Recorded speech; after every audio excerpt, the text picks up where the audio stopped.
every once in a while, there's a new journalist that pops up that I've never heard of, but this one has been making waves on social media over the past couple of days because he decided to put out this massive hit piece on Gamer saying the quote anti-woke crusade in gaming is just replaying history. I have a few different things to show off, but before I get into the topic, if you enjoy the content I create, check out the links in the description, join the community in my live streams, and consider supporting through Patreon or YouTube memberships. Now, we have seen so many meltdowns over the past couple of weeks regarding Dragon Age the Veilguard. There are people out there who are defending it tooth and nail because they agree with the politics that are being pushed with it. They love the identity politics. They love modern terminology like transgender and non-binary and things like pronouns being pushed into their entertainment. But there are plenty of gamers who do not like that. And instead of just respecting our opinions,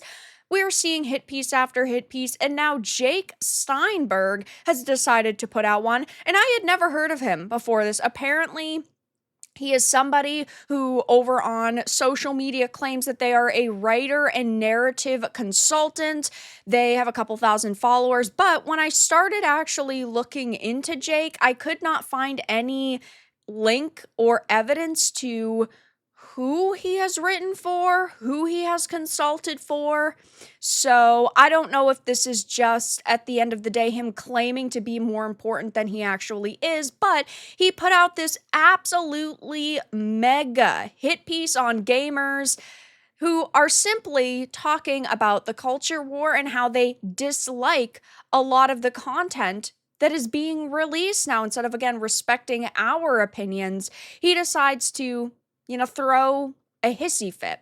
So it starts off with saying, I was streaming Dragon Age the Veilguard when somebody popped into my chat to declare that the game was, in their esteemed opinion, pushing an agenda. They were fed up with the woke stuff, which in this case meant allowing players to pick their character's gender and sexuality. I think it is ridiculous that you can pick pronouns in a video game. I think that it is ridiculous we are having modern terminology shoved in our faces like transgender and non-binary. It does not fit the setting.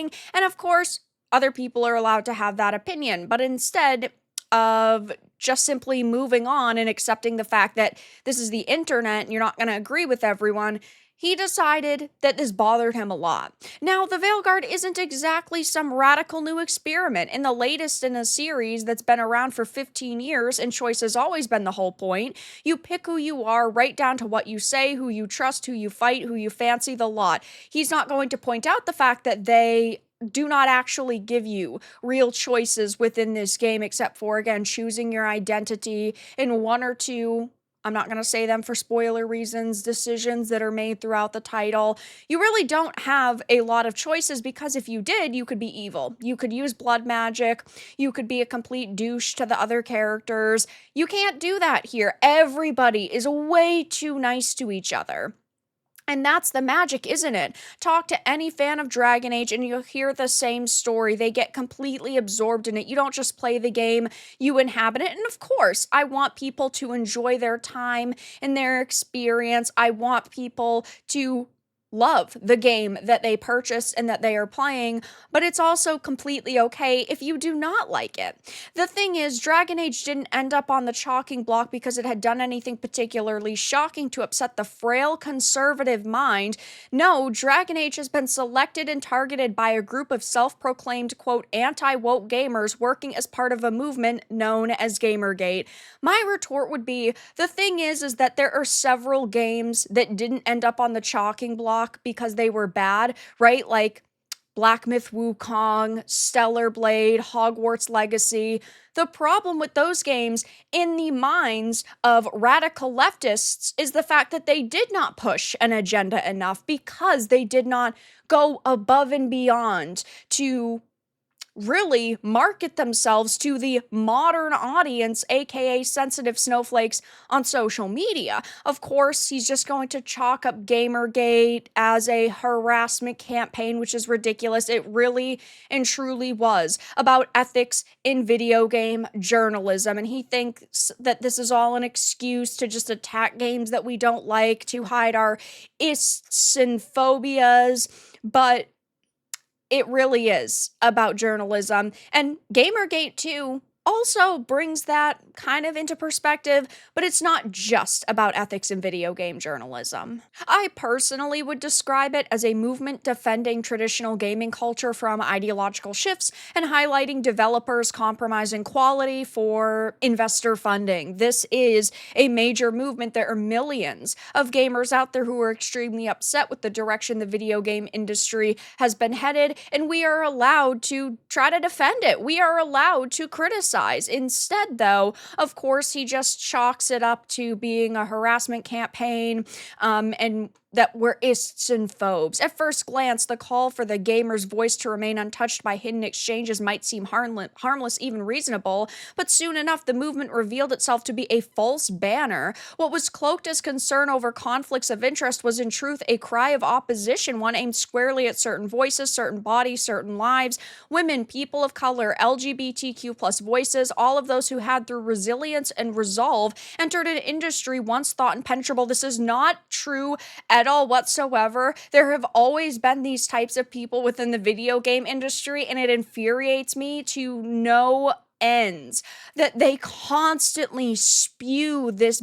bullshit. We have Roberta Williams, who co-founded Sierra, pioneered the graphics adventure game genre, and created the King's Quest series with her husband. Are we ignoring that because she had a husband? Maybe. We had Carol Shaw, who was one of the first female video game designers and programmers. She created River Raid for Activision and 82 for the Atari 2600. We have Amy Hennig, who worked primarily on like Legacy of Kain, Jak and Daxter, also Uncharted. She's been in the industry since like the mid 80s when she worked at Nintendo. We also have a plethora here that I could go on and on about. Yoko Kanno, who wrote the scores for Cowboy Bebop, Ghost in the Shell, Standalone Complex, and while she's worked primarily in animation, she did Dreamcast games and worked with Bandai Namco closely for years in the 80s and 90s. So we are talking about tons of different voices being listened to within the industry and tons of women affecting the direction of this industry, being pioneers within it. But why do we constantly have to ignore their existence? It's so disrespectful to these people. Instead, they're sitting here saying, oh my gosh, this industry was impenetrable. Bullshit. I'm so sick of hearing this constantly. It's just not true. They talk about how in 2024, Gamergate resurfaced, shaped as a crude weapon of conservative identity politics. Yeah, because radical leftist ideology is being pushed within the industry. I have to say this a lot on this channel. I do not talk about my political leaning. I do not talk about who I have voted for, who I plan to vote for, anything like that, right? And I think that that's perfectly fine, but I would be labeled a conservative simply because I am part of the Gamergate movement, and I don't mind that. You can call me whatever you want. You can call me an ist, a phobe, a conservative. It doesn't matter, because I am still going to stand up for what I believe is right and the direction that I think the gaming industry should go in. And I constantly reiterate this point. I think all different kinds of voices should be respected and represented within video games, movies, TV shows, entertainment in totality. I want leftists to be able to create content. I want people on the right to be able to create content. But you have these radical leftists constantly trying to silence conservative voices because they do not agree with them, which I think is disgusting. That's why I speak out against things like cancel culture, and I will continue to defend creatives who want to speak their mind. It's like with Ghost of Yote, for example. Erika Ishii is someone who I disagree with politically, but I would not sit here and say that she should not be part of that game until I have seen if she has actually pushed an agenda within it, if she affected the way her character acts. Maybe that will happen. But I'm not instantly sitting here saying it's going to be a trash game because it happens to have a female lead, or because Erika Ishii loves to spew a lot on social media about her stance on different things. I think that it's fine that somebody on the left is part of the industry, but I still want them to, at the end of the day, leave their politics at the door when they're going to work. And this is is a problem. A lot of people cannot do that. Even with this article right here from Jake, he cannot for 5 minutes leave politics at the door and just say there is a group of gamers who dislike the ideological shift that is happening within the industry.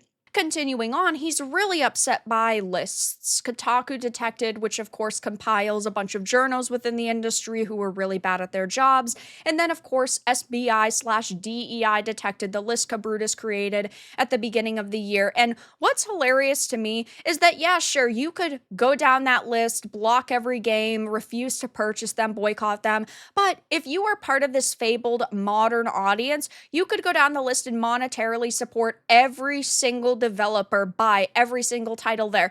But that is not happening because that audience really doesn't exist. There's a couple hundred of those people out there, but they also just do not care about video games. So these devs like Rocksteady creating Kill the Justice League are making titles that people do not want. They're making them for no one. He continues on with saying, the shadow of the Gamergate movement has become alarmingly prominent over the past year. It would be easy to chalk this up to the work of faceless operatives, those right-wing profiteers who lurk in the dark corners of social media for their own gain, or to think that this wave of anger and destruction is simply a byproduct of our broken social platforms that feed off of reactionary conservative conflict. What happened to the cat videos out there? They get millions and millions and millions of views, right? Are you gonna say that, oh, someone awful is profiting off of those and, that's because the social platforms are broken and feed off of a reactionary content? Absolutely not. You're just trying to, at this point, target content creators you dislike and paint them as villains, paint them as dangerous. So maybe your audience will become so upset they will find us and they will try to target us by reporting our content, by, commenting on it in a way that an algorithm would pick it up. We're not talking here about somebody trying to fairly criticize content creators. He is really upset that at the end of the day, people are profiting off of the gaming industry, and he basically isn't. He even goes on to target Hypnotic and highlight a bunch of his thumbnails and a bunch of his videos saying, take that guy who complained about the agenda in Veilguard. This is Hypnotic. Shout out to him. Great content creator. He's not upset that politics are creeping into gaming. He's furious that the politics aren't the ones he agrees with. That is not the case for Hypnotic, and it's not the case for most of us content creators. I can really only speak for myself, but I do not want any politics creeping into video games. I do not care if they are left, if they are right. Keep politics out of gaming. That is all that I personally care about. And that's what the majority of the people in our space care about. So he's having a meltdown right now. Can't say I'm particularly shocked. And I think it's going to be hilarious to see how he responds now that people are going to call him out on his bullshit. But he just seems like a very angry individual who I'm sure now is going to face a lot of backlash over this hit piece. But that's all that I really had to discuss in this video. Let everyone know your thoughts in the comments below. If you enjoyed this, give it a like, and if you didn't, give it a dislike.